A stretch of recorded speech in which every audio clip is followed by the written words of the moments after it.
All right, guys, welcome to Job 38. The video the first video we were waiting for was Job 19. Great chapter. But this is the one we've been waiting for. The Lord is revealing himself. The Lord is speaking. Job 38. And it goes right from Elihu right into, as soon as Elihu quit talking, immediately we go into verse 1. Then the Lord answered Job out of the whirlwind. And remember, Elihu was talking about that. The whirlwind was coming. They could see it. They knew. He was right there. Remember what we talked about the day before yesterday? Or, what was yesterday? It would be yesterday, I guess. I'm filming this video at the same time of evening devotion out of Hebrew 13, so it will be the day before. Remember what we talked about then? He will never leave thee. The Lord was there. Been there the whole time. Here he is in a whirlwind. And they're all just sitting there chilling in this whirlwind next to him. And here's the Lord. But it goes right into it. Then the Lord answered Job out of the whirlwind and said, Who is this who darkens counsel by words without knowledge? Now prepare yourself like a man. Put your big boy pants on. Hike up your boots. I will question you, and you shall answer me. Now, I'm going to pass my judgment that I've been reserving.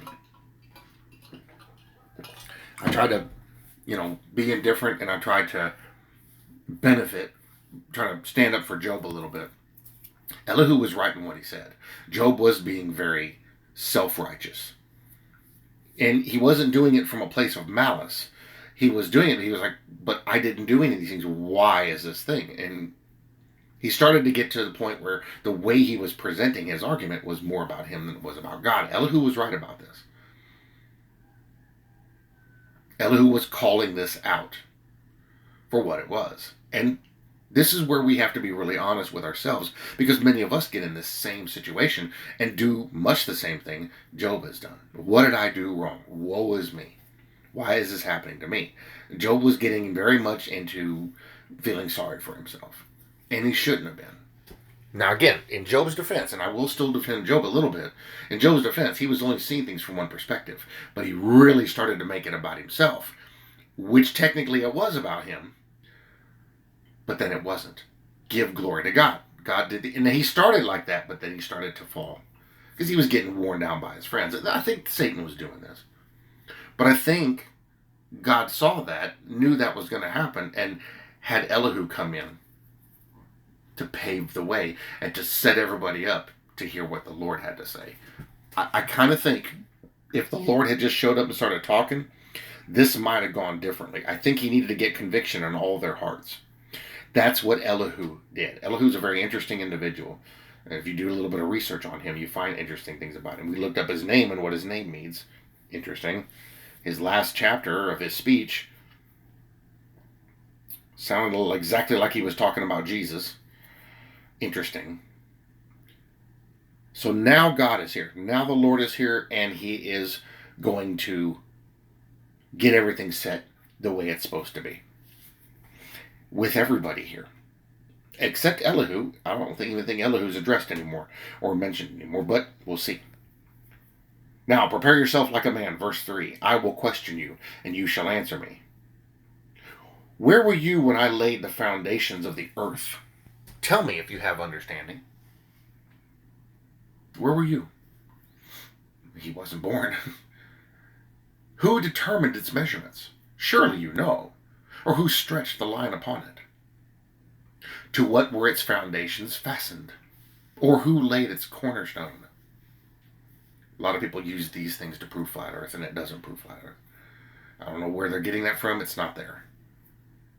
They're using a very carnal understanding to try to pull this out of the scriptures, and it's a wrestling match because they're constantly having to pull on them to get it. Verse 7, when the morning stars sang together, and all the sons of God shouted for joy.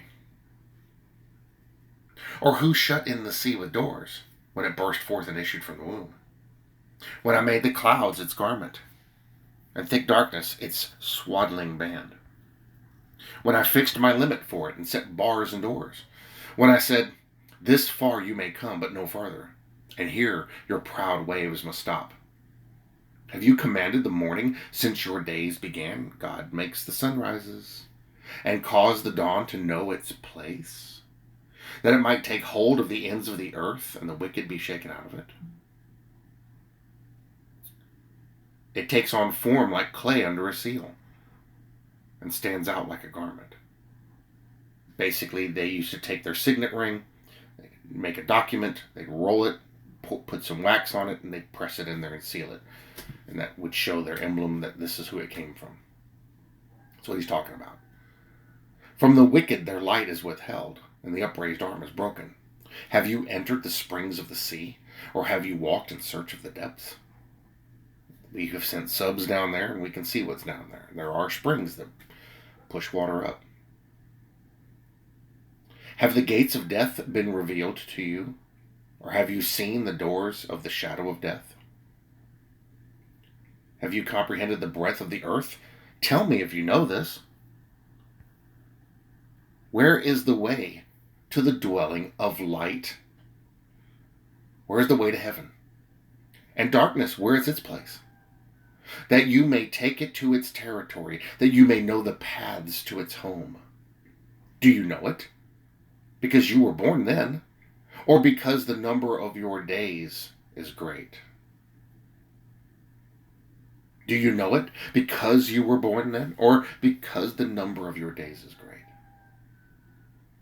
Verse 22, have you entered the treasury of snow, or have you seen the treasury of hail? And that's a hint. There's something we haven't discovered yet about snow or hail, which I have reserved for the time of trouble, for the day of battle and war. That's a quick nod to the book of Revelation and the tribulation. 100-pound hailstones. Verse 24, by what way is light diffused, or the east wind scattered over the earth? By what way is light diffused? We know we can take light and put it into a prism and separate it out into its different colors. White light has all the colors of the rainbow in it.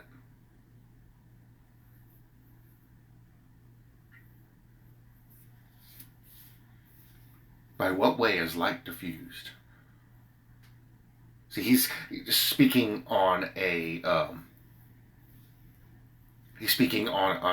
rocket science level. He's speaking on heavy duty physics, deep physics, or the east wind scattered over the earth.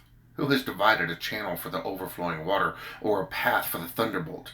We know through scientific research that there is a path for the thunderbolt.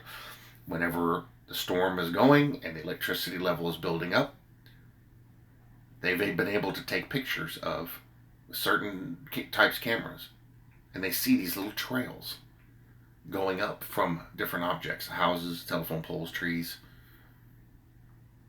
and it's an ion trail, and it travels in a single thread.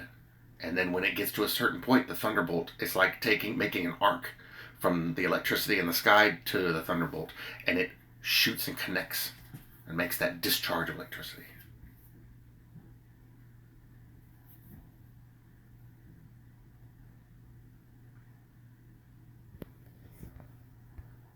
Who has divided a channel for the overflowing water, or a path for the thunderbolt, to cause it to rain on a land where there is no one, a wilderness in which there is no man?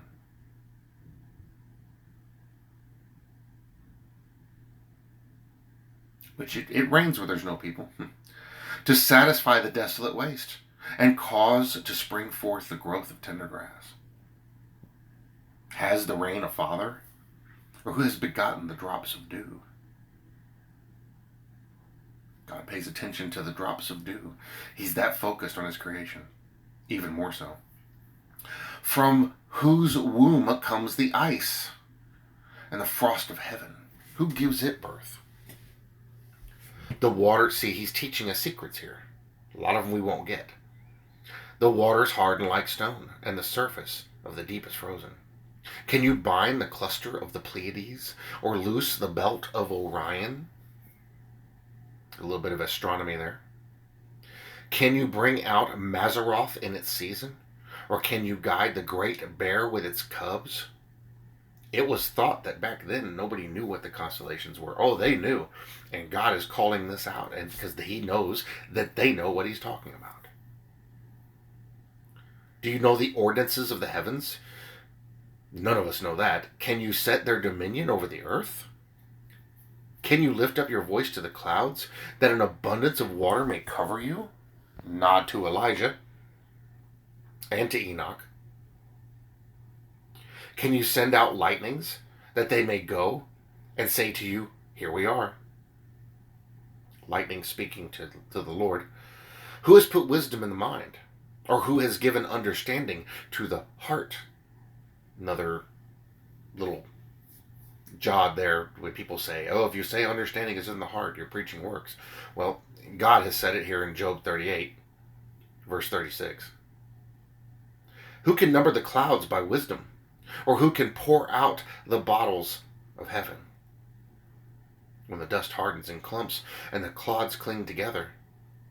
Can you hunt the prey for the lion? Or satisfy the appetite of the young lions? When they crouch in their dens or lurk in their lairs to lie in wait?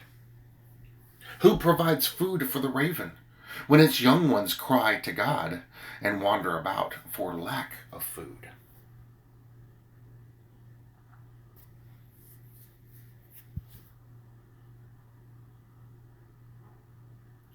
Powerful stuff. In fact, I need to mark that one. Now he continues.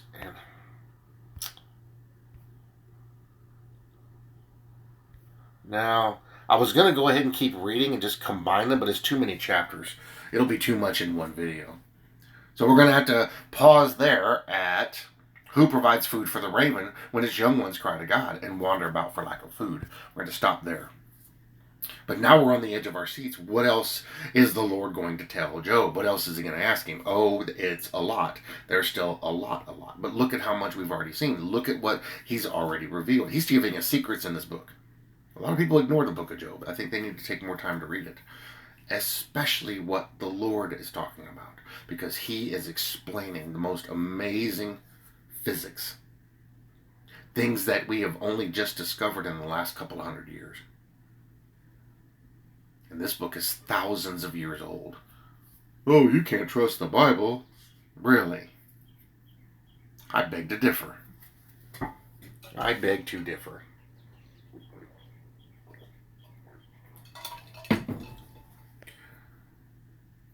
When the Lord speaks, everyone should listen. We're going to listen. We're going to listen to what he has to say, because what he has to say is vitally important. And so we're going to take our time reading what the Lord has to say and examine it. I'm not going to go crazy in these videos. That's not what they're designed for. They're designed for exposure, and they're designed to instill a desire to know more. But look at what we can discover just doing a cursory reading of these chapters. Amazing.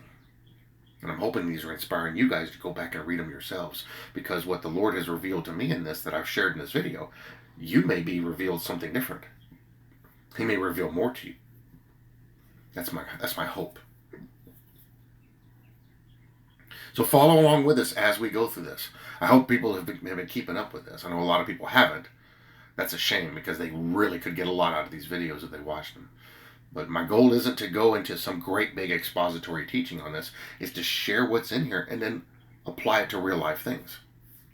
Link it back to some other scriptures, which we did all that in this video. But the Lord has more to say. So don't miss out on the other videos. He has more to tell Job. And we'll get into that in the next video. Guys, I love you all, and I thank you for watching. This has been Job 38, and I will see you in the next video.